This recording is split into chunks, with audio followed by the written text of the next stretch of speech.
अभिव्यक्ति माध्यम से नाटक लिखने का व्याकरण पाठ लेकर आपके सामने प्रस्तुत हूँ। सबसे पहले पाठ का परिचय। नाटक एक दृश्य विद्या है जिसे हम अन्य गद्य विद्याओं से इसलिए अलग भी मानते हैं क्योंकि नाटक भी कहानी, उपन्यास, कविता, निबंध आदि की तरह साहित्य के अंतर्गत ही आता है। पर यह अन्य विद्याओं से इसलिए अलग है क्योंकि वह अपने लिखित रूप से दृश्यता की ओर बढ़ता है। नाटक केवल अन्य विद्याओं की भांति केवल एक आयामी नहीं है। नाटक का जब तक मंचन नहीं होता तब तक वह संपूर्ण रूप व सफल रूप में प्राप्त नहीं करता है। अतः कहा जा सकता है कि नाटक को केवल पाठक वर्ग ही नहीं, दर्शक वर्ग भी प्राप्त है। साहित्य की अन्य विद्याएं पढ़ने और फिर सुनने तक की यात्रा करते हैं, परंतु नाटक पढ़ने, सुनने और देखने के गुण को भी अपने भीतर रखता है। नाटक के प्रमुख तत्व या अंग घटक इस प्रकार हैं। नंबर 1 समय का बंधन, नंबर 2 शब्द, नंबर 3 कथ्य, नंबर 4 संवाद, नंबर 5 द्वंद्व, नंबर 6 चरित्र योजना, नंबर 7 ध्वनि शिल्प, नंबर 7 भाषा शिल्प, नंबर 8 ध्वनि योजना, नंबर 9 प्रकाश योजना, नंबर 10 वेशभूषा, नंबर 11 रंगमंचीयता।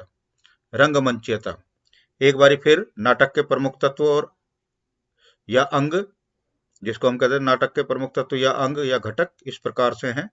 नंबर 1 समय का बंधन, नंबर 2 शब्द, नंबर 3 कथ्य, नंबर 4 संवाद, नंबर 5 द्वंद्व प्रतिरोध, नंबर 6 चरित्र योजना, नंबर 7 भाषा शिल्प, नंबर 8 ध्वनि योजना, नंबर 9 प्रकाश योजना, नंबर 10 वेशभूषा, नंबर 11 रंगमंचीयता। अब इसमें प्रश्न आ जाता है, समय के बंधन का नाटक में क्या महत्व है? तो इसके उत्तर में आप बताएंगे कि नाटक विद्या में समय के बंधन का विशेष महत्व है। नाटककार को समय के बंधन का अपने नाटक में विशेष ध्यान रखना होता है और इस बात का नाटक की रचना पर भी पूरा प्रभाव पड़ता है। नाटक को शुरू से अंत तक एक निश्चित समय सीमा के भीतर ही पूरा होना होता है। यदि ऐसा नहीं होता तो नाटक से प्राप्त होने वाला रस, कौतूहल आदि प्राप्त नहीं हो पाता है। नाटक का मंचन हम धारावाहिक के रूप में नहीं दिखा सकते हैं। नाटककार चाहे अपनी किसी भूतकालीन रचना को लेकर या किसी अन्य लेखक की रचना को, चाहे वे भविष्यकाल की हो, वह दोनों ही परिस्थितियों में नाटक का मंचन वर्तमान काल में ही करेगा। इसलिए नाटक के मंचीय निर्देश हमेशा वर्तमान काल में लिखे जाते हैं, क्योंकि नाटक का कभी भी मंचन हो वह वर्तमान काल में ही घटित होगा या खेला जाएगा।